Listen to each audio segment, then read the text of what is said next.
ఇక్కడ చూస్తే శంఖం, ఇక్కడ చక్రము, పైన 3 నామాలు ఉన్నాయి చూడండి, విష్ణు అంశ. అలాగే మనకి స్వామివారు ఎలా ఉంటారు, ఇట్లా కటిక హస్తం మీద నుండి వరద ముద్రతో మనకి స్వామివారు ఉంటారు. అమ్మవారు మనకి ఇలా కటిక హస్తంతో ఉండి అభయహస్తం ఇస్తూ ఉంటుంది. ఇక్కడ అభయహస్తము, ఇటువైపు కటిక హస్తం, విష్ణు అంశ.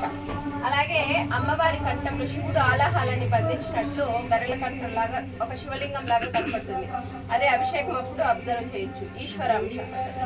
ఇక్కడ నుండి బ్రహ్మాంశ వస్తుందంటే బ్రహ్మదేవుడు పొట్టు నాభి కట్టుకున్నట్లు అమ్మవారి పొట్టు ఆయన ఎప్పుడు తామరపు కట్టి పెట్టుకుంటారు. మనకి సరస్వతి దేవి, లక్ష్మీదేవి కూడా తామరపు కింద కూర్చుంటారు.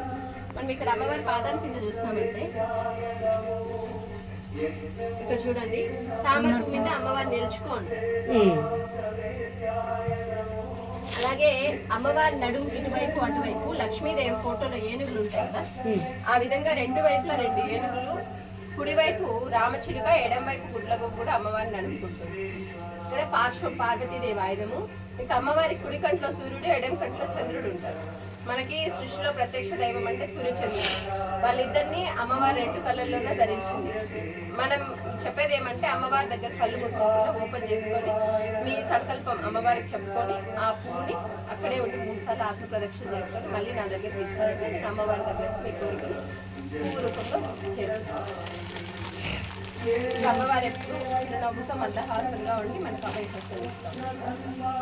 వారు పొలం మేము ఇదంతా పంట చేస్తే పొలము మేము పంట చేయడానికి పొలం దున్నుతుంటే ట్రాక్టర్ మడకలు దున్ని అమ్మవారు దొరికారు. అమ్మవారు అక్కడున్న నాగభైరవ స్వామి ఇద్దరు మనకి దొరికారు. అలాగే మేము ఆంజనేయ స్వామితో ప్రతిష్ఠ చేయాలని అనుకోలేదు. అమ్మవారు దొరికిన తర్వాత ఇక్కడ కోతులు రోజు ఒక కోతి చనిపోతా ఉంటే అలా 10 కోతులు చనిపోయిన తర్వాత మా మామగారు సంకల్పం చేసుకున్నారు, ఒక కోతులు చనిపోకపోతే మేము ఆంజనేయ స్వామిని ప్రతిష్ఠిస్తామని. అలాగా ఆయన్ని ప్రతిష్ఠించాల్సి మనకి నాగభైరవ స్వామి ఇక్కడ లేరు కాబట్టి సర్పదోషాలు ఉన్నా, కుజదోషం ఉన్నా, పెళ్లి కాని వారు, పిల్లలు కాని వారు, హెల్త్ ఇష్యూస్ ఉన్న వాళ్ళంతా ఇక్కడికి వచ్చి అష్టం రోజు ఆయన దీపారాధన చేసుకుంటారు. అమ్మవారికి ఇలా మొక్కుబడి చేసుకొని పోయి మా కోరికలు నెరవేరినాయని మళ్ళీ వాళ్ళు వచ్చి చెప్తున్నారు. ఇప్పటికి దాదాపు ఒక 30 మందికి సంతానం అవుతుంది. ఈ ఊర్లోనే 45, ఆమెకి 50+ ఆయనకి. ఇప్పుడు వాళ్ళకి పాప, ఇంతవరకు వాళ్ళకి సంతానమే లేదు, ఫస్ట్ సంతానం. మేము పొలం దున్నుతున్నాగా, ఇదంతా మాది పొలం, పంట చేస్తూ ఉంటాము.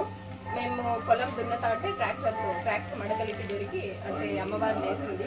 ఎక్కడ కూడా ముక్కుపోకుండా అమ్మవారు ఇలా దొరికింది. అంటే డౌట్ వస్తుంది కదా, అమ్మవారిని ఆల్టరేషన్ చేసినారా, పెయింట్ వేయించినారా, భూమిలో దొరికిందంటే ఇంత ఇదిగా ఉంది అన్న డౌట్ వస్తాయి కదా. కానీ అమ్మవారు 4.5 feet ఉంటుంది అమ్మవారు.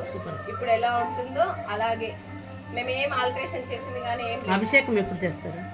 అక్కడ శుక్రవారం, మంగళవారం చేస్తాం. 8:30 నిన్నటికి వసంత నవరాత్రులు 9 రోజులు చేసుకున్నాను.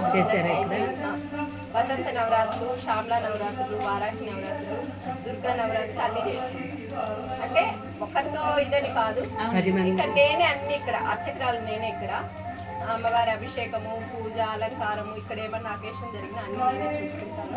కాబట్టి 9 రోజులు అమ్మవారికి ఉదయం అభిషేకం చేస్తాను.